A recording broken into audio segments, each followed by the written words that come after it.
नमो रिहन्ताणं नमो सिद्धाणं नमो आयर्याणं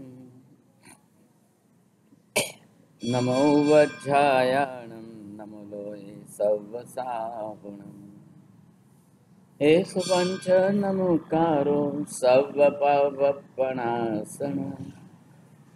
मङ्गलाणं च सव्वेसिं परमं हवै मङ्गलम् जय जगजीव जोनि वेयाणो जगगुरु जगानन्दो जगनाहो जगबन्धु जय जगप्रियामो भय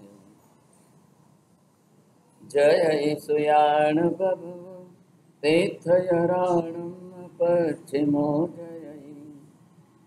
जय गुरुलोकाणं जय महब्बा महावीर सच्चिदानंद संपूर्णं विश्वज्ञं विश्वपावनं शंखेश्वर पुरोत्तंसं पार्श्वनाथं नमाम्यहम् सर्वारिष्टप्रणाशाय सर्वाभीष्टार्थदायिने सर्वलब्धिनिधानाय श्री गौतम स्वामिने नमः। श्री सुधर्म स्वामिने नमः। अज्ञानतिमिरान्धानां ज्ञानाञ्जनशलाकया नेत्रमुन्मीलितं येन तस्मै श्रीगुरवे नमः।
जीव ने जिस प्रकार के जैसे शुभ कर्म भी उपार्जन करके रखे हुए, हमारी भाषा में हम सामान्य रूप से इसको पुण्य कर्म कहते हैं।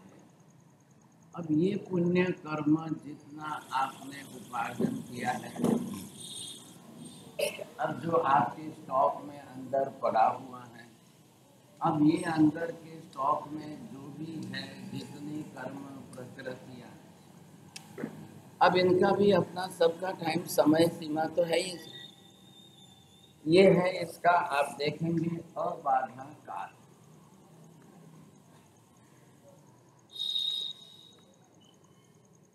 अबाधा काल का सीधा तात्पर्य है कर्म आपके स्टॉक में पड़ा जरूर है, लेकिन कोई बाधा, कोई तकलीफ, कोई पीड़ा नहीं देगा। अब जो कर्म जिस प्रकार के जितने हैं, लंबे हैं, कम हैं, ज़्यादा हैं, बड़े हैं, छोटे हैं, कम अवधि के हैं, ज़्यादा अवधि के हैं, वो स्टॉक में तो सब पड़े।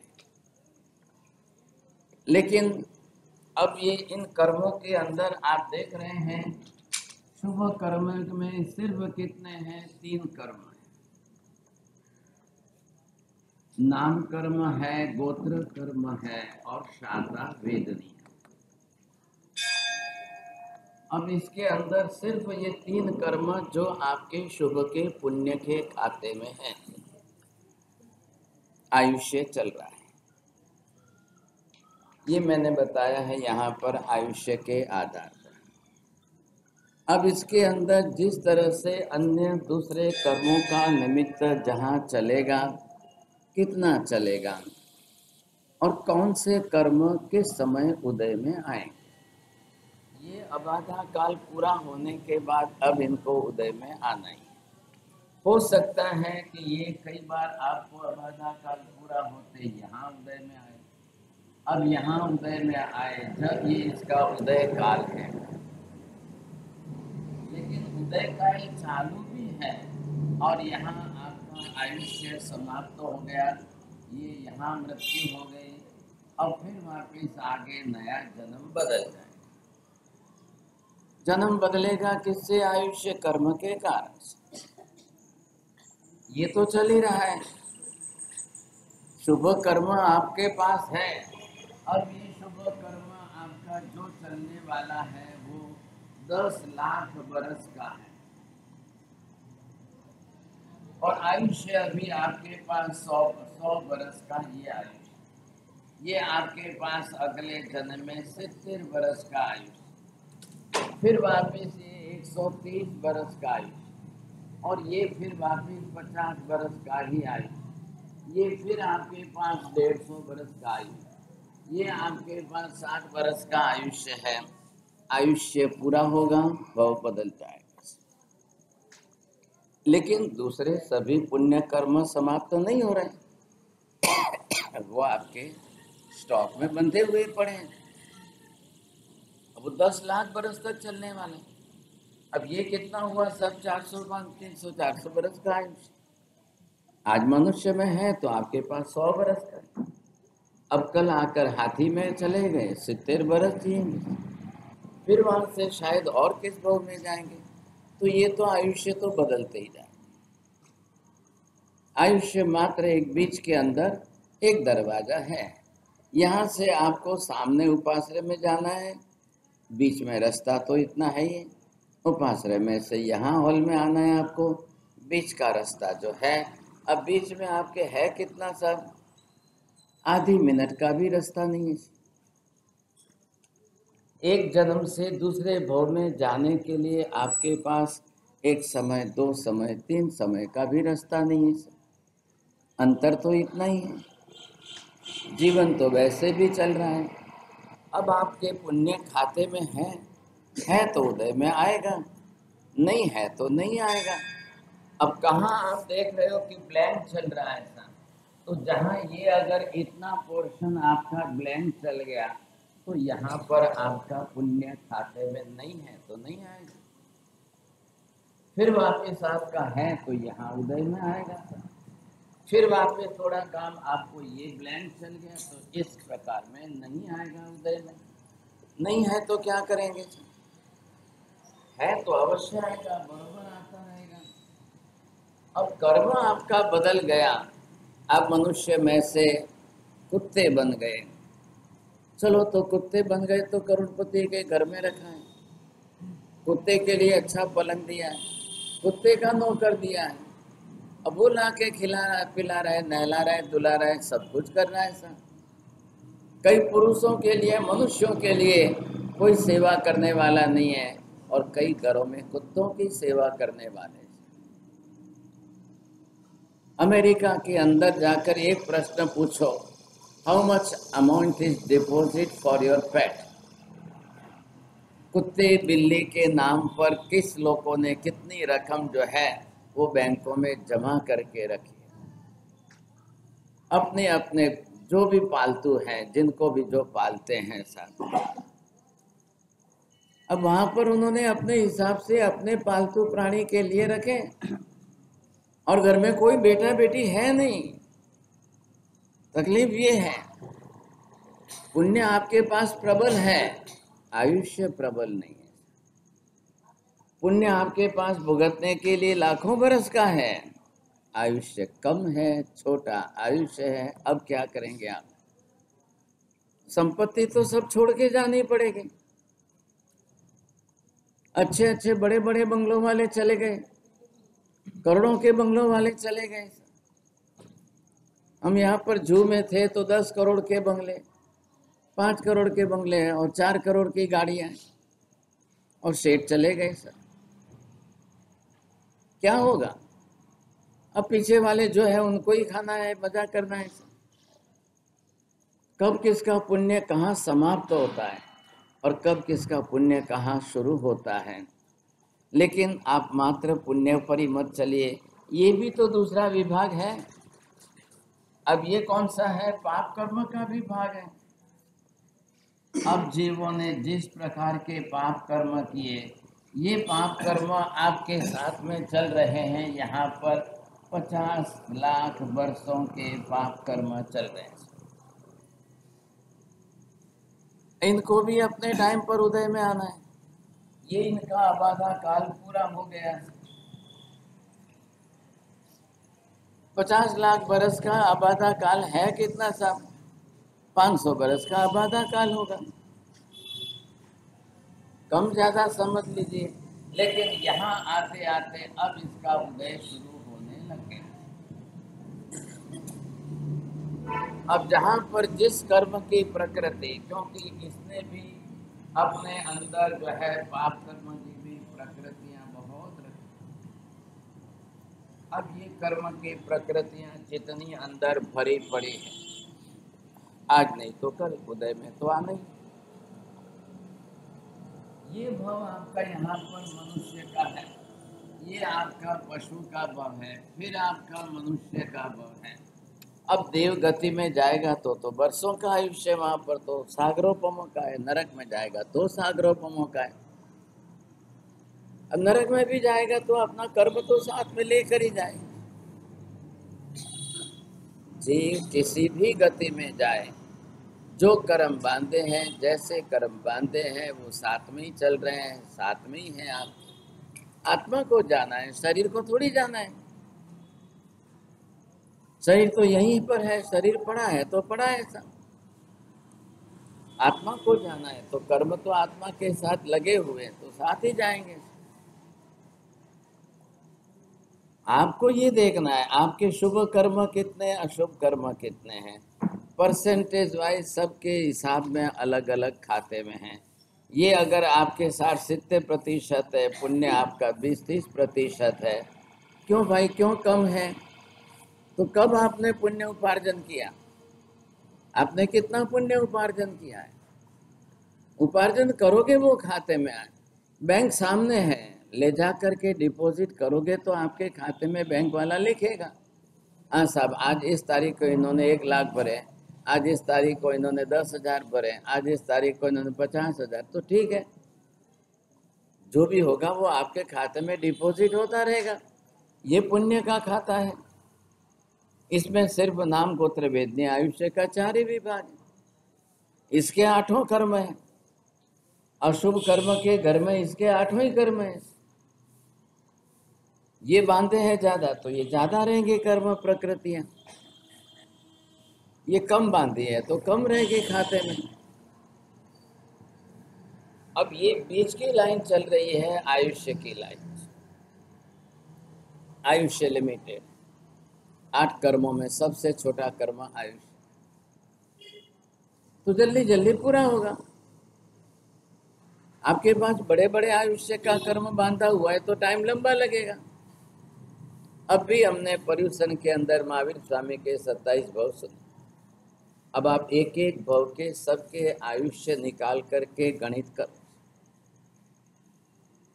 हिसाब करो। आप मरीचि के भव में भी आदिनाथ भगवान के पौत्र थे, तब भी 84 लाख पूर्व का आयुष्य। नंदन राजर्षि का 25वां भव हुआ तो 25 लाख बरस का आयुष्य। 26वें भव में 10वें प्राण देवलोक में चले गए तो 20 सागरोपम का आयुष्य। 19वें भव में 7वीं नरक में चले गए तो 33 सागरोपम का आयुष्य। फिर 21वें भव में 4थी नरक में चले गए तो 10 सागरोपम का आयुष्य। आपने क्या सीखा है? एक सागरोपम बरोबर असंख्य बरस। अब करो सबका हिसाब करो। लेकिन काल यहाँ चौथा आ रहा एक कोड़ा कोड़ी सागरोपम का है। इनका तो आयुष्य एक सागरोपम, 20 सागरोपम, बिना कोड़ा कोड़ी के साधे सागरोपम। सब इकट्ठे कर लो, 27 भव के सब इकट्ठे कर लो तो भी इतना काल नहीं होगा। तो मरीचि का भव जो था वो तीसरे आर्य के अंत में आदिनाथ के पौत्र के रूप में था, और 27वां भव चौथे आर्य के अंत में 24वें तीर्थंकर भगवान के रूप में, और चौथा आरा पूरा होने के लास्ट में आए महावीर स्वामी। 75 बरस चौथा आरा पूरा होने में बाकी थे, तब महावीर स्वामी का जन्म हुआ, और आयुष्य उनका 72 बरस है। तो ऊपर से उनका निर्वाण होने के बाद 3 बरस और 8.5 महीने चौथे आरे के बाकी।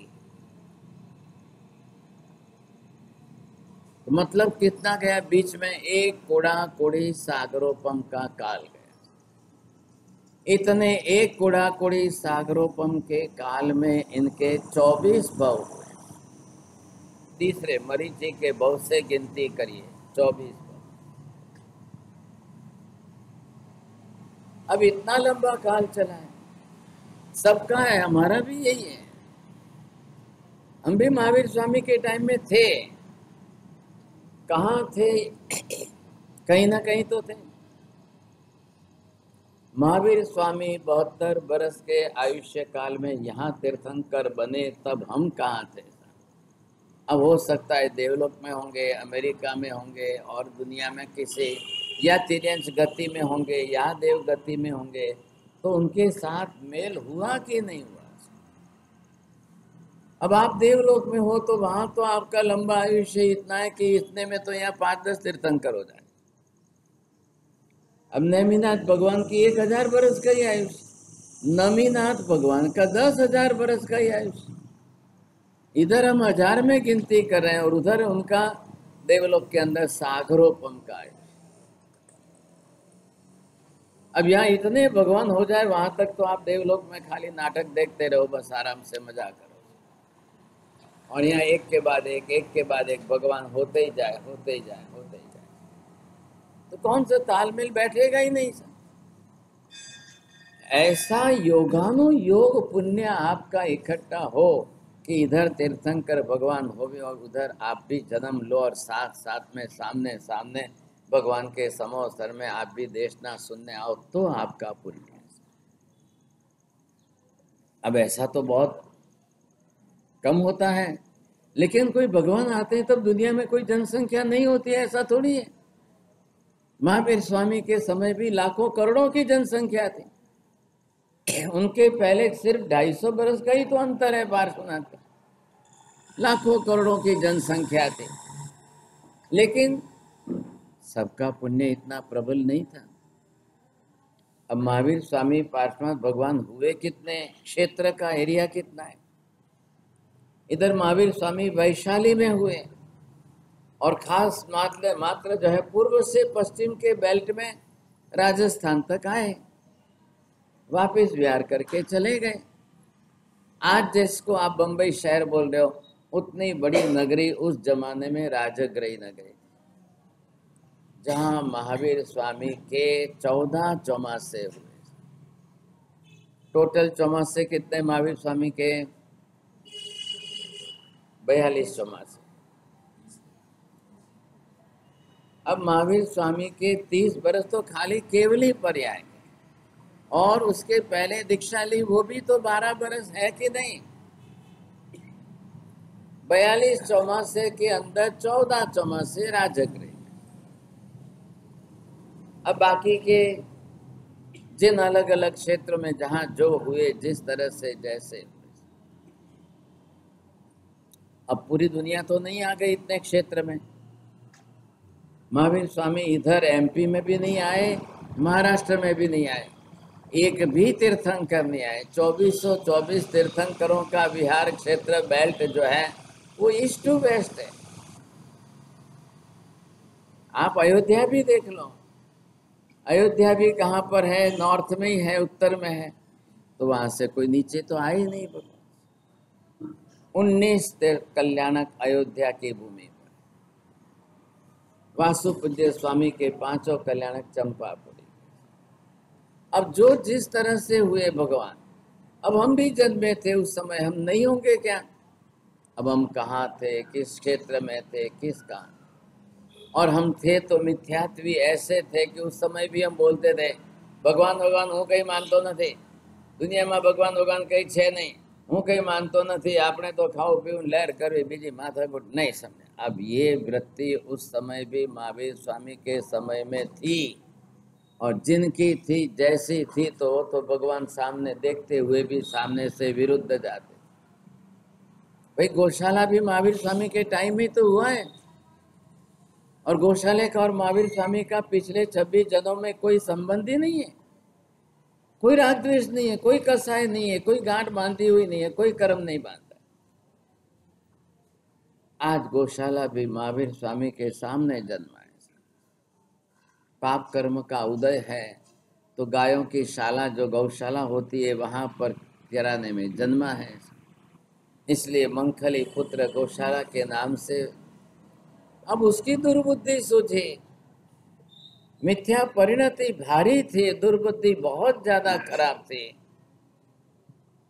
ऊपर से तेजोलेशा साधने गया, और ऐसे तेजोलेशा साध करके वो वापस महावीर को मारने चला।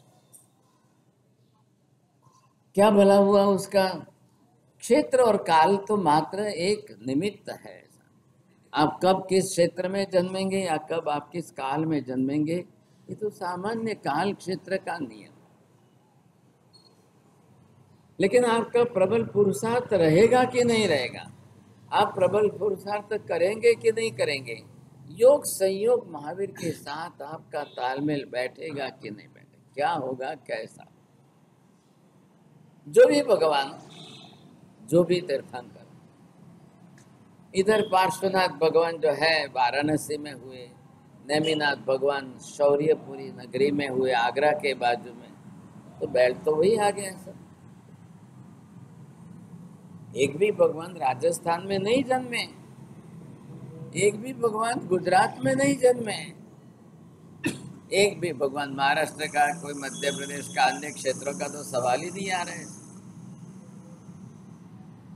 तो तीर्थंकरों के होने की पुण्य भूमि, वहाँ के जनता, वहाँ के लोगों का भी अपना अपना क्षेत्र। अब जिसने जिस प्रकार का जैसा शुभ अशुभ पुण्य पाप जो भी उपार्जन किया, अब किसने कितना किया है, किसने कैसा किया है, अपने अपने हिसाब से देखो। हर जीव के आत्मा में ये दोनों कर्म सत्ता में पड़े, दो विभाग किए।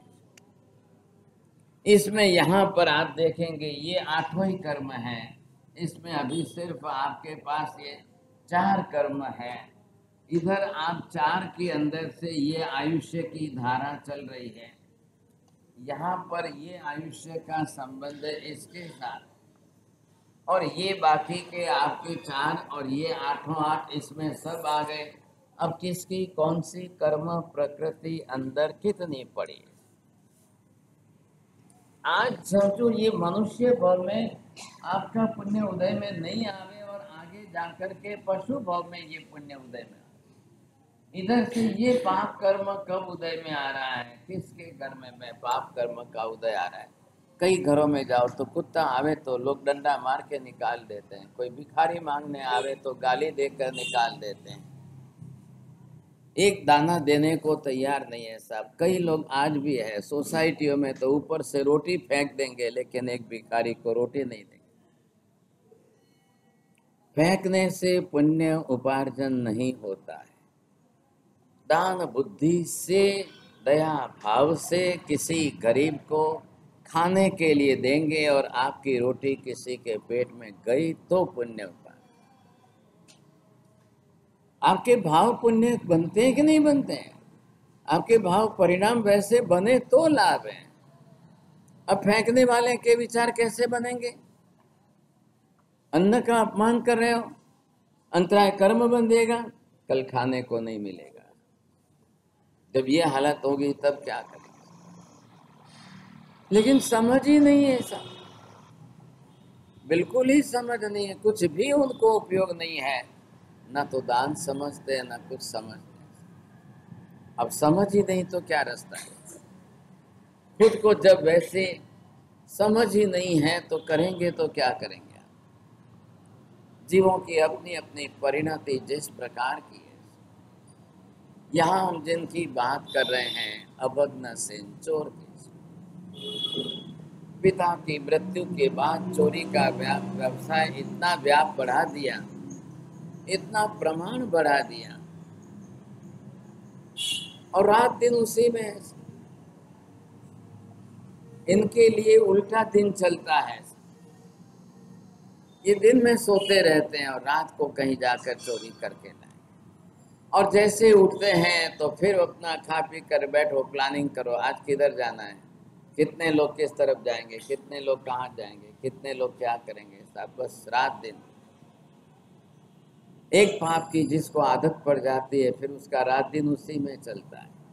अब रात हो कि दिन हो, उनको किसी बात से कोई मतलब नहीं है, उनका प्लानिंग विचारधारा से। अब विचारधारा भी चलेगी तो भी आपको मानसिक कर्म का बंध तो होना ही होना है। विचार भी तो कर्म बनाने का एक साधन है, वचन भाषा कर्म बंधाने का दूसरा साधन है, और शारीरिक क्रिया कायिक क्रिया ये भी आपको कर्म बंधाने का तीसरा साधन। तीनों को कर्म बंधाना ही है। अब जिन जीवों के पास जो योग कम होगा तो उनको कम कर्म, जिनके पास तीनों योग है तो तीनों कर्म का बन हिसाब ये है। अब आपके पास तीनों योग है, आप उपयोग क्या कर रहे हो? आप उपयोग किस दिशा में कर रहे हो, कैसा उपयोग कर रहे हो, उस पर भी तो आधार है पूरा। पहले आपको समझना है। अब ये समझ अगर आ जाए, हमारी बन जाए तो बहुत बड़ी बात है कि मुझे ही कर्म मानना है, मेरे कर्म मुझे। ये आपने अपना खुद का ग्राफ निकाला है, अब आपके बेटे का निकालो, आपकी बेटी का निकालो, आप सबका अपना अलग अलग ग्राफ है। क्यों अलग अलग है? वो जीव अलग है, आपका जीव, माँ का जीव अलग है, बेटे का जीव अलग है। वो अपने पाप कर्म लेकर आया है, आप अपने कर्म लेकर आए। उसके खाते में पुण्य कितना है, पाप कितना है, जो लेकर आया है उसको देखना है। आपके खाते में कितने हैं, कम ज़्यादा है, आप अपना हिसाब करो, वो अपना हिसाब। कई बार हम देखते हैं बापा ने आखिरी जिंदगी में जितना नहीं कमाया, शायद बेटे ने 5 साल के अंदर बाप से ज़्यादा कमा लिया। कई बार ये देखते हैं बापा ने पूरी जिंदगी में जितना कमाया और बेटे ने 2-5 साल में बाप का कमाया वह भी साफ कर दिया। अब घर घर की कहानी अलग अलग है, संसार में सबके घर की कहानी, क्योंकि जीव ही उस प्रकार के। किसी के बाप ने कुछ नहीं कमाया था, अब उनका आरोग्य बरोबर नहीं था, उनके हाथ में धंधा व्यवसाय सही नहीं था, नुकसान बहुत हो गया था। अब बेटे को वो कुछ दे नहीं सके। चलो बेटे ने अपनी तरह से लोगों से लेकर के उसने इतना कमाया कि वो और कहीं से कहीं चले गए। हो सकता है, आप आज भी देख रहे हैं हम। अब कब किसका पुण्य कितना है, कब किसका पाप कर्म कितना है, सबके हिसाब से। ऐसी स्थिति सबकी है। अपना अपना अकाउंट कौन देखने जाएगा? किसको अपना भूतकाल पता चलता है? कौन अपना भूतकाल देख सकता है? भूतकाल के पुराने कर्म को कौन समझ सकता है? बस या तो कोई केवल ज्ञानी हो, उनको जाकर हम पूछ लें तो पता चल सकता है। अब आज तो पंचम काल का कलयुग है, ना कोई केवल ज्ञानी है, ना कोई मनोपर्य ज्ञानी है, ना कोई अवधि ज्ञानी है। अब ज़्यादा से ज़्यादा कौन बचे हैं? मति ज्ञानी और श्रुतक।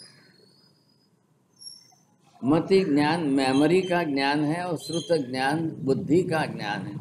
बुद्धि के ज्ञान में शास्त्र पढ़ कर के तत्व समझा है तो उनका श्रुत ज्ञान उस प्रकार से, लेकिन वो आपके पूर्व भव तो नहीं बता सकेंगे। शास्त्र पढ़कर शास्त्र में क्या लिखा है, शास्त्र में कैसा समझाया है, शास्त्र में कैसा स्वरूप, इतना आपको जरूर समझा देंगे, लेकिन आप कहो कि मेरा पूर्व जन्म बता दे तो ये संभव। अवधि ज्ञानी के लिए संभव है, उनको अवधि दर्शन भी है तो दिखाई भी देता है, जानकारी में भी आता है, दोनों से। मन परे ज्ञानी के लिए भी संभव नहीं है, वो तो खाली आपके मन के विचारों को ही जान सकते हैं। अब केवली के लिए सब कुछ संभव है। केवली एक साथ में अनंत जीवों का पूर्व भव देख रहे हैं, भूतकाल देख रहे हैं, वर्तमान समझ रहे हैं, भविष्य देख रहे हैं, तीनों उनके सामने स्पष्ट है। लेकिन अब पंचम काल में, आज के काल में तो न तो केवली होते हैं। अब आज है महाविद्या में सिमंदर स्वामी के परिवार में 10 लाख केवल ज्ञानी आज विचर रहे हैं। एक एक तीर्थन करके, 20 तीर्थन करके सबके परिवार में 10-10 लाख केवली। अब केवली को तो ये आपके पूर्व कर्म फटाफट दिखाई देंगे, कितने जन्मों के कर्म है, किस भव के कर्म है, कितने भव पहले बांधे थे, कैसे कर्म बांधे थे, बरोबर सामने। उनके लिए कोई बड़ी बात नहीं है। लेकिन अब केवल ज्ञानी सबका जानते हुए रोज सबको कहने जाएंगे क्या? अभी आज चले जाओ महाविद्या में तो वहाँ कोई लाइन लगती है क्या? सबको अपना अपना भाव पूछने की लाइन लगती है, और जान के क्या करेंगे आप? आपने पूछ लिया, केवली ने बता दिया, आप जान के करेंगे क्या? जब तक मिथ्यात्व का क्षय नहीं हो, सम्यक दर्शन प्रकट न हो, आपकी मानने की बुद्धि नहीं बनेगी। आज महाविद्या में चले जाओ तो सिमंदर स्वामी की बात को मानने स्वीकारने वाले हैं कितने? पूरे महाविद्या के हिसाब से गिनती करो तो परसेंटेज में 10-20%। बाकी वहां भी मिथ्यात्व है। 80% तो वहां पर दूसरे भी लोग हैं, सब प्रकार के लोग हैं। आज भी वहाँ सिमंदर स्वामी के सामने बोलने वाले हैं, हमें एमने भगवान नहीं मानता, ये शना भगवान कहवाय, भगवान शा मारे, हमें भगवान नहीं। अब क्या करें? सिमंदर स्वामी रोज उसको आर्ग्यूमेंट करके समझाने कहने जाते हैं क्या? क्या कहेंगे, क्या बोलेंगे? उनकी मिथ्यात्व की परिणति प्रकृति कर्म की वैसी है। अब वो मिथ्यात्व मोहनीय कर्म के हिसाब से उसी प्रकार से वैसा ही जीवन जी रहा है। मिथ्यात्व मोहनीय कर्म की प्रकृति कोई सिमंदर स्वामी बास्केट डाल करके आपकी दूर नहीं कर सकते हैं। कोई तीर्थंकर भगवान आपका मिथ्यात्व दूर नहीं कर सकते। अब भगवान भी ज्यादा से ज्यादा क्या करेंगे? उपदेश देकर वे देशना दे करके आपको समझाएंगे। आप खुद अपना जो है यथा प्रवृत्ति करण करो, अपूर्व करण करो, ग्रंथि भेद करो, सम्यक दर्शन प्राप्त करो और खुद होकर के श्रद्धा जगाओ। उसके सिवाय सिमंदर स्वामी कुछ नहीं कर सकते। क्या करेंगे सिमंदर स्वामी? कितने लोगों को क्या आशीर्वाद देंगे? कर्म प्रकृति आत्मा में अंदर बंधी हुई है, अंदर कौन उतरे? अंदर उतर के कोई कैसे आपकी कर्म प्रकृति का क्षय कर सकते? ये संभावना नहीं बनती है। यहाँ जिस प्रकार का जो पाप जैसा करे, अभग्न सेन ने अपने 500 चोरों के साथ रोज के 10, 20, 50 गांवों के अंदर इतनी चोरियां बढ़ा दी। अब जिसने बेचारे ने पूरी जिंदगी मेहनत करके धन कमाया है और उसका एक रात में चला जाए तो क्या हालत हो? सबसे ज्यादा चोरी करने वाला पहले अंतराय कर्म बांधेगा ही बांधेगा।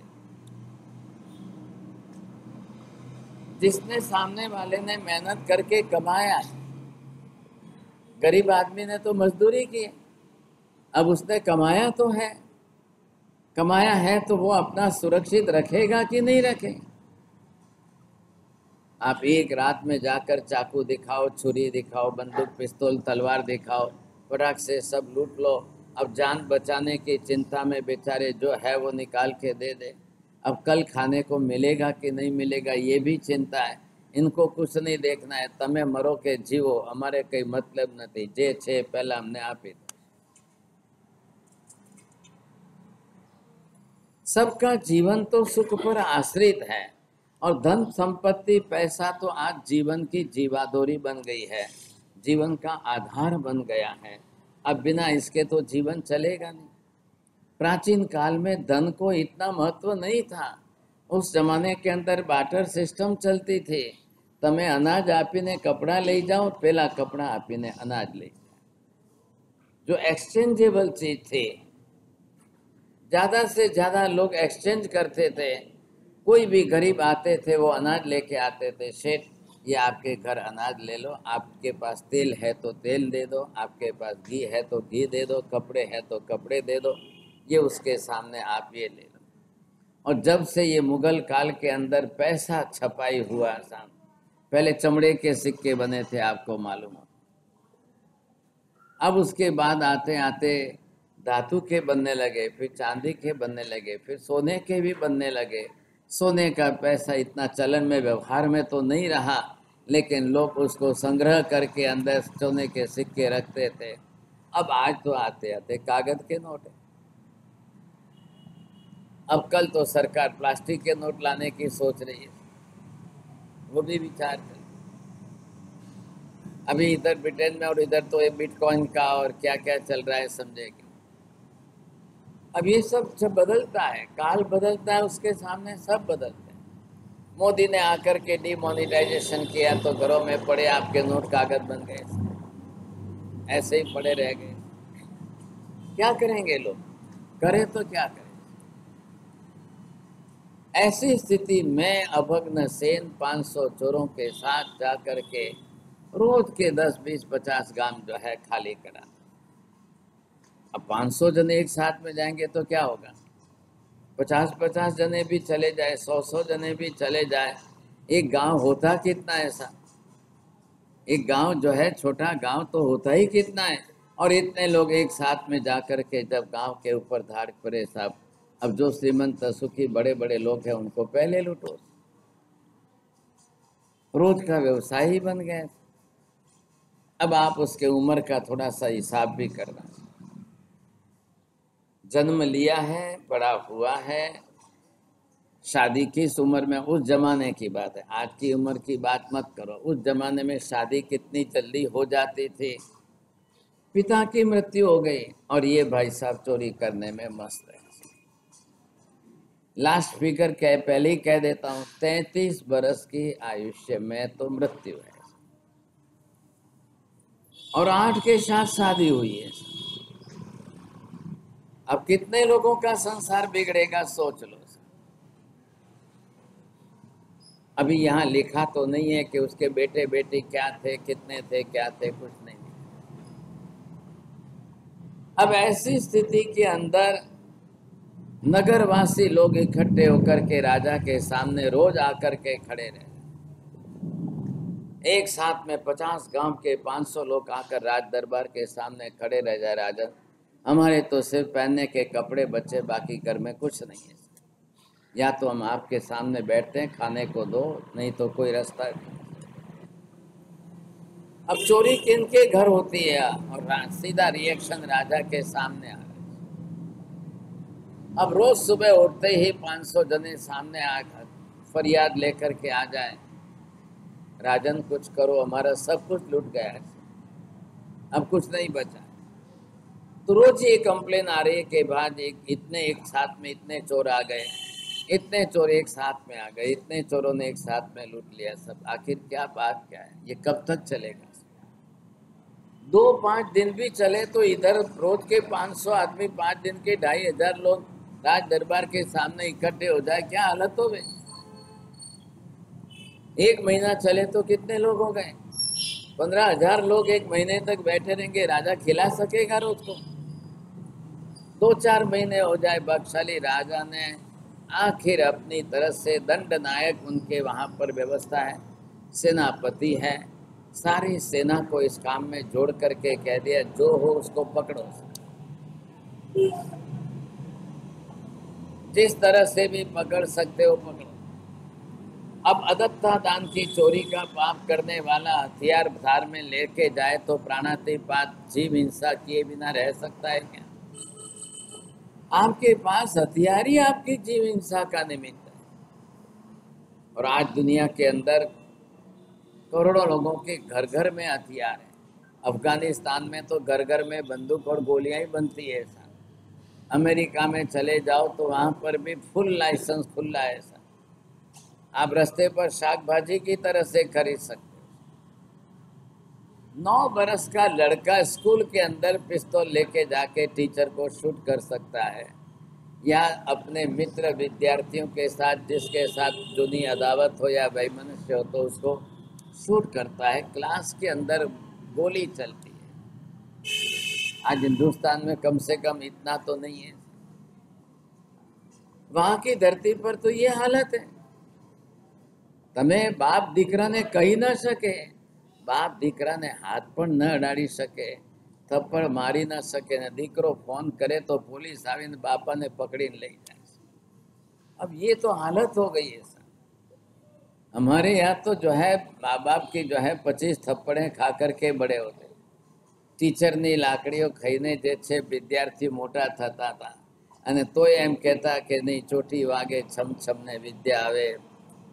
અને એમ એક કાલમાં પણ કે ભાઈ હવે शरारत तूफान मस्ती करोगे तो मार खाओगे, तभी आप सुधरोगे, नहीं तो कैसे। अब आज तो कलयुग ऐसा आ गया है कि छोटे से बच्चे को आप थप्पड़ नहीं मारते। तो उनके जीवन में से फिर अपराध कम कैसे होंगे, घटेंगे कैसे? ऐसी स्थिति में राजा ने अब कमर कस ली है कि हर हालत में चोर तो पकड़ना ही पड़ेगा। इतना उपद्रव तो कोई सहन नहीं कर सकता है। रोज के हजारों लोग बेघर बनते जाए और रोज के लोगों के खाने पीने के प्रश्न आ जाए तो करेंगे क्या? कुछ भी चोरी करो, जो माल है वो उठा लो। एक किसान ने अपने खेत के अंदर फसल काट के इकट्ठी करके रखी है तो वो आके उठा के ले। अब बेचारे किसान की तो पूरी जिंदगी अपनी फसल पर ही है, अब क्या करेगा सर? और वो काल ही उस प्रकार का था। लोग पूरी जिंदगी में अपनी बेटी की शादी के लिए थोड़ा बहुत सोना चांदी इकट्ठा करके रखते हैं।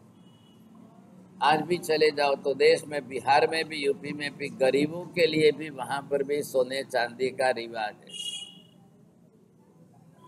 तो जाकर कोई मेहनत मजदूरी करके सोना चांदी इकट्ठा करेगा, नहीं तो कल बेटी की शादी में देंगे क्या आप? ऐसी स्थिति के अंदर अब राजा ने जब पकड़ने के लिए कोशिश की, लेकिन किसी भी तरीके से पकड़ में नहीं आ रहा है। 1000 प्रयत्न कर लिए, फिर वापिस इधर जो है 1 महीना बीते कि फिर दूसरे 15,000 लोग आकर के चारों तरफ जो है परेशान है। अब वहीं जो है मैदान में ही वहीं रह रहे हैं, वही सो रहे हैं, वही बैठे हैं, वही कह रहे हैं राजन आप तो खाना खिलाओ, काम देना हो तो दो, नहीं तो बैठे रहते हैं। अब घर भी तो लूटा जा रहा है तो यहीं बैठ करके रहते हैं, और क्या करेंगे? अब बाल बच्चे परिवार लेकर के लोग यहाँ आकर के रह जाए तो कैसी हालत हो। सुबह में एक दिन राजा ने अपने दंड नायक को कहा कि भाई आज ऐसा करो, तुम 500,000 लोग जाओ और सामने जो है रात्रि के समय से वहाँ चोरों की पल्ली है तो वहाँ जा कर के आप पहले उनको मिलो, कैसे भी करके पकड़ में लाओ। अब ये जैसे गए तो उनकी भी तो सेना है 500 चोरों की, वो भी हथियारधारी है सब। चारों तरफ बाहर दूर दूर जो है जंगल है तो जंगलों में छिप गए, और जैसे ये 500 आए तो हल्ला बोल दिया। अब हल्ला बोला तो लड़ना ही पड़ेगा सब। अब लड़ने में 2-5 इधर के मरेंगे तो 2-5 उधर के मरेंगे, इसके बिना तो रास्ता ही क्या था। आखिर दंड नायक जो था वो वापिस लौटा। उसने आकर राजन को कहा राजन वो भी बड़े हथियारधारी है, ऐसा करने में तो कोई अंत नहीं आएगा। आप कुछ भी कर लो, चारों तरफ से डेरा डाल के घेर करके भी मारने जाओगे तो भी। आप एक काम करो, अब कोई माया जाल में उसको फंसाओ, फिर पकड़ा जाए तो बात अलग है। अब कोई प्रेम के प्रेम के निमित्त में लो, कोई माया जाल के अंदर लो, कोई खान पान के निमित्त में लो, कोई ऐसे संजोग, फिर देखो आप शायद पकड़ा जाए। राजा ने भी बात मान ली कि भाई हाँ बात तो सही लगती है, गलत तो नहीं है। कृत्रिम रूप में भी एक ढांचा खड़ा करके महल बनाया और पूरे नगर के लिए खाने पीने का बंदोबस्त किया और राज्य के लिए उत्सव रख दिया और सबको टैक्स फ्री कर दिया और फिर ऐलान कर दिया कि जिस किसी ने कोई भी अपराध किया हो सबके पाप माफ हो जाएंगे, जेल वालों को भी छोड़ दिया जाएगा, आओ बस उत्सव के अंदर आप खाओ पियो और मजा करो। बात फैल गई। अब बात फैल गई तो ऐसे स्थिति में चोरों ने भी सोचा चलो एक दिन हम भी जाते हैं। इधर राजा ने प्लानिंग तो बना के रखी थी, कोई ऐसा निमित्त आ जाए और जिस तरह से ये वहां से आए तो फिर हमको रास्ता करना है। जाल बिछाई हुई थी, योगानुयोग अभग्न सेन अपने मित्रों के साथ आया, उधर खा पी करके मस्ती से नाच रहा था। राजा ने हुक्म किया कि भाई હવે જેટલું દારૂ પીવડાવાતું હોય પીવડાવો, खवड़ाव्या પછી પણ दारू पीवड़ाओ। दारू वगैरह पिला करके मस्ती में झूम रहे थे। आखिर उनको पकड़ लिया। पकड़ करके अब उनको जो है किस तरह से कैसे 2-4 दिन तो पहले ऐसे ही रखो, तब जाकर के सारा, जैसे उनको 2-4 दिन पकड़ के रखा तो पूरे नगर में चारों तरफ 5 लूटपाट बंद हो गई। इधर राजा ने सब बंद करा दिया अपनी तरफ से, कृत्रिम महल उत्सव वगैरह जो था अब वो बंद करा के राजा ने सबसे पहले इनको कहा देखो भाई ये हजारों लोग बैठे, इनका लूटा है आपने, दे सकते हो वापिस तो दे दो। क्या देना, कैसे देना, कहां से ला कर, अब इसको पकड़ के रखा है, पहले बोलो तुम कबूल करते हो कि नहीं। आज की तारीख में कोर्ट क्या करेगी साहब, बिना सबूत के तो कोर्ट के पास भी कोई अधिकार नहीं है। सबूत इकट्ठे करने भी बहुत बड़ी बात होती है। अब डेमोक्रेसी है, राज्य व्यवस्था है, तो इधर मिनिस्टर है, इधर पुलिस है और इधर न्याय तंत्र है। अब इसी तरह से जो है डेमोक्रेसी, लोकतंत्र तो चलेगा तो ऐसे ही चलेगा। अब लोग अक्सर अपनी तरह से अपराध करने वाले प्रूफ रखते हैं क्या, लेकिन अब ये प्रूफ जो है इकट्ठे करना, जुड़ाना, इसके भी तरीके, कई तरीकों से प्रूफ जो है वापस खड़े करके कैसे बने। अपराध अपराधी है। पाप करने वाले को सबसे पहले समझना है कि मैं कर रहा हूँ। आपको जब तक अंदर से पहले मिथ्यात्व तो न घटे और सम्यक दर्शन नहीं होवे, वहां तक पाप को पाप मानने की बुद्धि नहीं बनेगी। मैं आराम से उठा रहा हूँ, बहुत बढ़िया।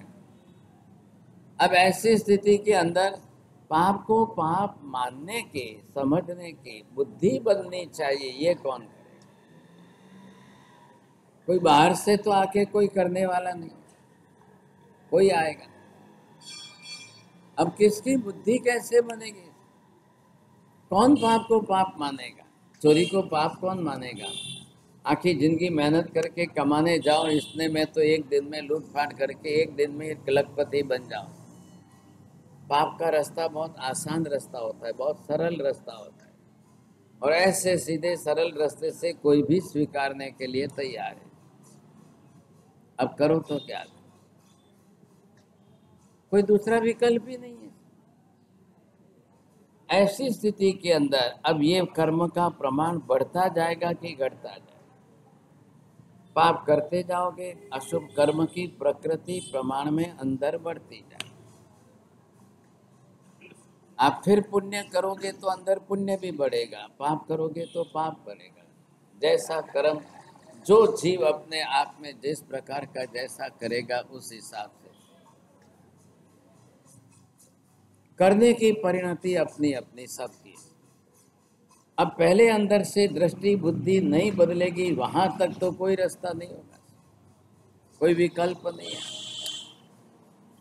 अब ऐसी स्थिति में ये कर्म जब इतना बन जाएगा तो आपके स्टॉक में पड़ा है, बंधा हुआ सत्ता में पड़ा हुआ कर्म उदय में आए बिना नहीं रहेगा। या तो आप सत्ता में है वहीं आप उदीर्णा करके क्षय कर लो तो बात अलग है, लेकिन कर्म बांधने वाले 100% है, उदीर्णा करने वाले 2, 5, 10% भी नहीं।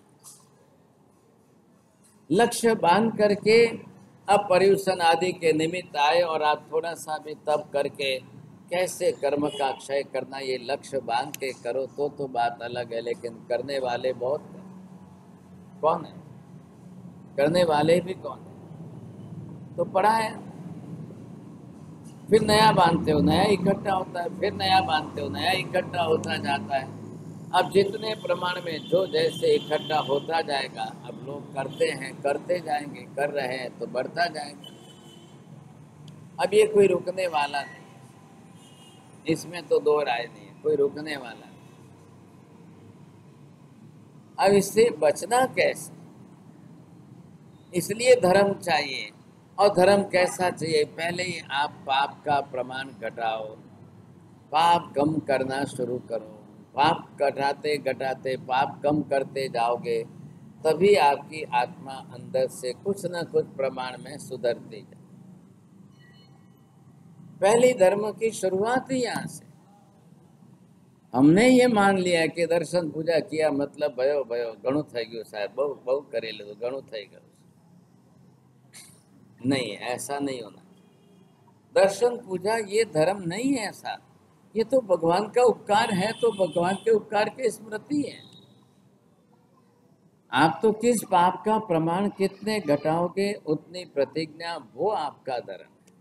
इसलिए प्राणातिपात विरमण व्रत, वृषावाद विरमण व्रत, अदत्ता दान मिरवण, वहां से आपकी शुरुआत।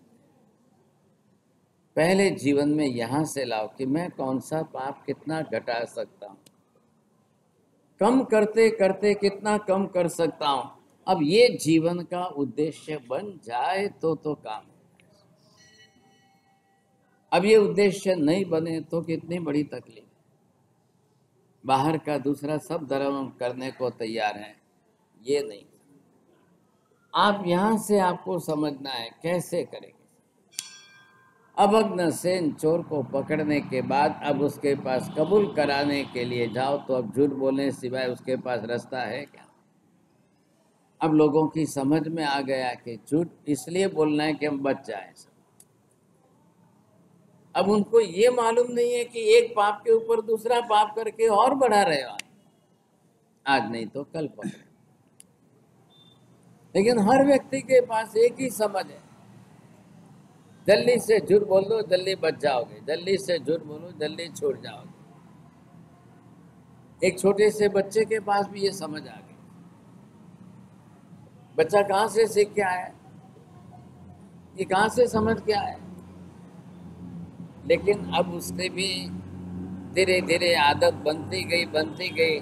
जल्दी झूठ बोलो जल्दी बच जाओगे, जल्दी झूठ बोलो जल्दी बच जाओगे। अब ऐसी स्थिति के अंदर जिस प्रकार जो करेंगे सब करते तो जाएंगे, लेकिन अंदर से जब तक पाप भीरुता का परिणाम न जागे, पाप भीरुता की परिणति न जागे, वहां तक मुश्किल है। और ये सम्यक दर्शन के बिना संभव। अमिथ्यात्व न टले और सम्यक दर्शन हो ही नहीं तो बहुत बीतते ही जाए। ये नॉर्मल है, नेचुरल प्रक्रिया है अनंत जीवों के लिए। अब इसमें धर्म कहाँ आया, कर्म क्षय कहाँ आया, कौन संवर करे कौन निद्रा करे, ये समझ ही नहीं है। बस पुण्य का उदय, शुभ कर्म का उदय आया तो क्या होगा यहाँ पर? जैसे जितने पुण्य की प्रकृति का उदय आएगा तो अब इस काल के अंदर आपको यहाँ पर जो है अब किसी जन्म में जाकर के सुख आपको ज़्यादा मिल जाएगा, किसी जन्म में संपत्ति मिल जाएगी, किसी जन्म में संतान मिल जाएंगे, कभी सदगति आपकी मिल जाएगी। लोग राजी हो गए, इतने में राजी हो गए साहब। स्त्रियों का कहाँ तक उनका जो है लक्ष्य रहता है, कपड़ा ने दागिना बे चीज मले के खेल खत्म। दो से ज्यादा तीसरे में कोई रस नहीं। बस वो इसी में जिसको जहाँ जो पुण्य का उदय आया, इसको ये सुख मिल गया, इसको ये सुख मिल गया, इसको ये सुख मिल गया, वो अपने आप में राजी है। अब कर्म क्षय का कौन सोचेगा? संवर करके नए पाप को रोकने का विचार कौन करेगा? पुराने संचित कर्मों की निजरा करने के भाव किसके बनेंगे? जैसे देवलोक के अंदर देवता भी तो सुख संपत्ति में ही तो अधीन हो जाते हैं, उनकी सोच बदलती नहीं है सर। बस देवलोक के अंदर सुख वैभव मिल गया, संतान तो नहीं है, परिवार तो नहीं है, खाना पीना तो नहीं है, लेकिन धन माल मिलकत इतनी मिल गई सर, अमावृद्धि सिद्धि मिल गई, तो बस वो उसी के अंदर मस्त है। अब आप सोचो, जिसका आयुष्य सागरोपमों का है, अब वो नाटक सिनेमा देखकर कितना टाइम बिताएगा? कितना टाइम? बस वो नाटकों में लंबा आयुष्य बिता देते।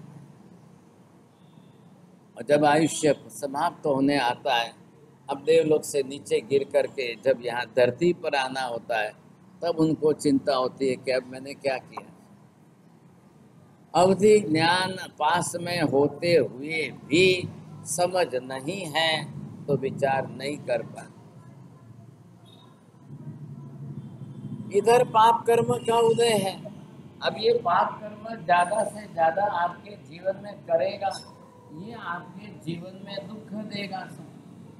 अब ये अगर आपने दुख दिया है, दौर्भाग्य उदय में आएगा, दारिद्र्य उदय में आएगा, विघ्न आएगा, संकट आएगा, आपत्ति आएगी, सारी तकलीफ बीमारियां आएगी। अब कर्म ही वैसा है। अब ये कर्म आपके जीवन में इस प्रकार का अशुभ कर्म उदय में आकर के दुख तो लाएगा ही लाएगा। अब तकलीफ क्या है? लोगों को दुख पसंद नहीं है, लेकिन पाप छोड़ने की बात आवे तब तकलीफ। नहीं, दुख नहीं चाहिए, दुख नहीं चाहिए, दुख नहीं चाहिए, पर भाई दुख नहीं चाहिए तो पाप तो छोड़ो। अब उसके लिए तैयारी नहीं है, वो तो होता है तो करते हैं, तो होता है तो चलता है। लोगों ने पाप को भी पार्ट ऑफ लाइफ, जीवन का एक अंग मान लिया है। बस इतना तो करना ही पड़ता है, इतना तो होता ही होता है, इसके बिना तो नहीं चलता, इसके बिना तो, ऐसे करके लोगों ने अपनी मानसिकता बनाई। अब इसका रास्ता क्या है? इसका रास्ता क्या है? जब आपको पाप से बचना ही नहीं है, पाप से छूटना नहीं है, पाप को रोकना नहीं है, पाप को घटाना ही नहीं है, पाप से बंधे हुए कर्मों का नाश नहीं करना, और नवकार में आपको दिया है सब पावपणास। फिर भी लोगों को नवकार पसंद नहीं है, नवकार नहीं चाहिए साहब। अब उनको दुनिया भर के अन्य मंत्र चाहिए, दुनिया भर के दूसरे मंत्र, देवी देवताओं के मंत्र लोगों को ज्यादा चाहिए। मैं इस देवी देवता का करूं, मैं इस देवी देवता का करूं, मैं ऐसे देवी देवताओं का करूं। अब लोगों की दृष्टि वहां ज्यादा है, नवकार पर इतना लक्ष्य, श्रद्धा, सद्भाव नहीं है। अब नवकार में सीधा स्पष्ट है 7वें पद के अंदर, सब पावपणास, सब पाप, सब पाप कर्मों का नाश करने की जो वृत्ति है वो पहले अंदर बननी। तो नवकार सम्यक दृष्टि का मंत्र है, पाप नाशक बुद्धि बनाने का मंत्र है। अब उसमें लोगों की श्रद्धा कम है, वो देवी देवताओं की इच्छा ज्यादा रखेंगे, सब होता रहेगा, चलता रहेगा। परिणाम की धारा बननी तो चाहिए कि? अब परिणाम की धारा नहीं बनेगी तो कैसे होगा? ये परिस्थिति जरूर है इस समय। थोड़ा सा सोचिए, भाग्यशाली चल रही है आराधना, चल रही है, देखते देखते आपको